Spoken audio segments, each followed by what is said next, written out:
Sa kahabaan ng road no, Tondo, Maynila.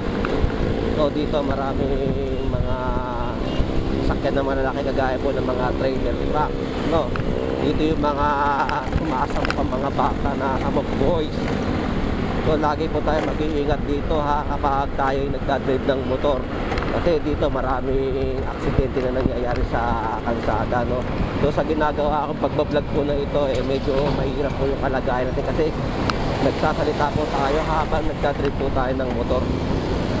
So konti pag-iingat lang po, dapat lagi tayo nakatingin sa harapan natin at diretso lang po ang pagpapatakbo po natin ng ating motor, no?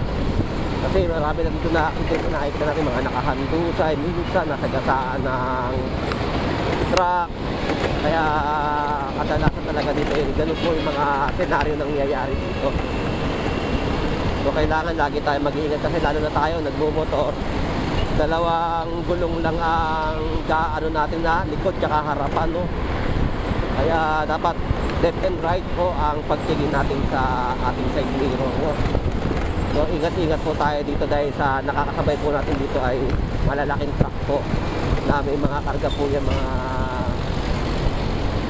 pang export o import na dinadala po sa pier, no? So dapat talagang alis tayo sa kalsada.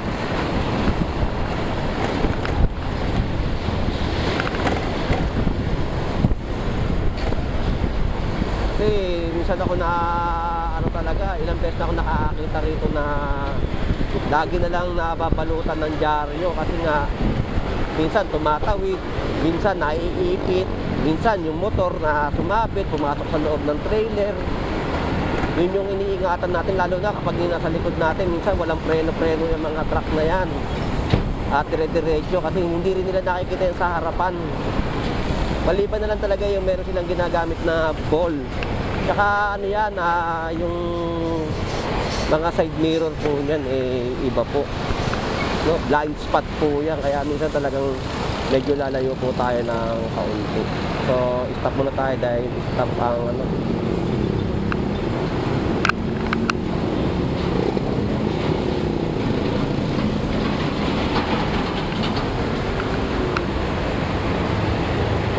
Ganito po yung mga takbuhan po, no? Kailangan talaga doble-doble ingat po tayo sa ating pagmamaneho.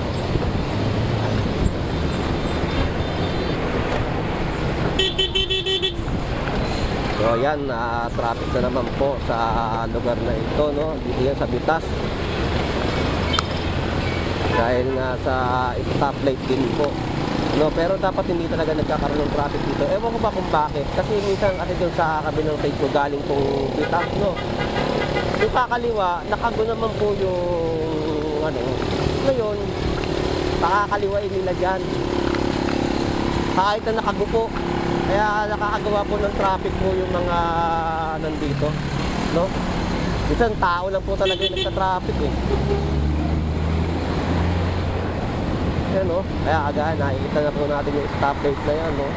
Hindi po dapat nangyayari yung ganyan papigil-pigil po dito sa kalsada ng Bitas, no? Itong kahabaan po ay road 10, no?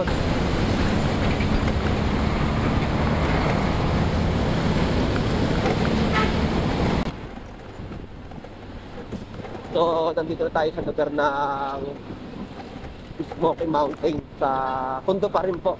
So kapag nakasinig na po tayo din, pagbaba po natin ay lugar na po ng Nabotas.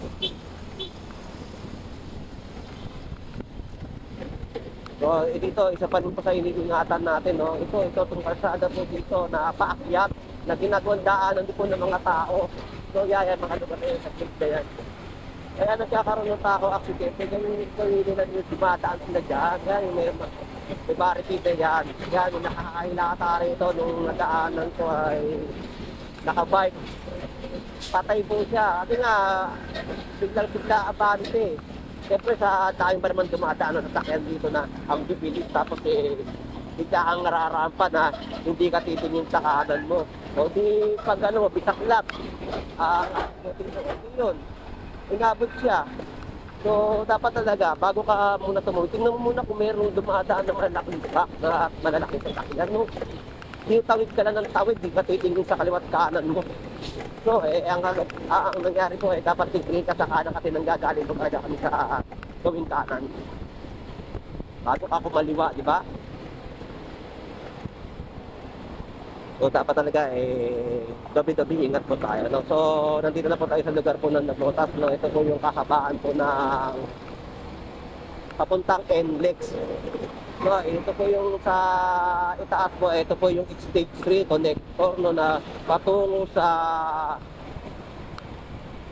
lugar kung saan naayos na po yung mga daanan po sa ibabaw po ng flyover po, no? Flyover po ng stage 3. So patungo po yan ng NLEX. Pagbalintawa, yan po sa A. Bonifacio. So yan po yung kahabaan po yan, no? Yan sa ibabaw po yan. Yan po yung patungong NLEX po, no? So hanggang dito na lang po at maraming salamat po. Mag-ingat po kayo sa pag-drive. Safe po sa ating pag-drive po. Maraming salamat po. Goodbye.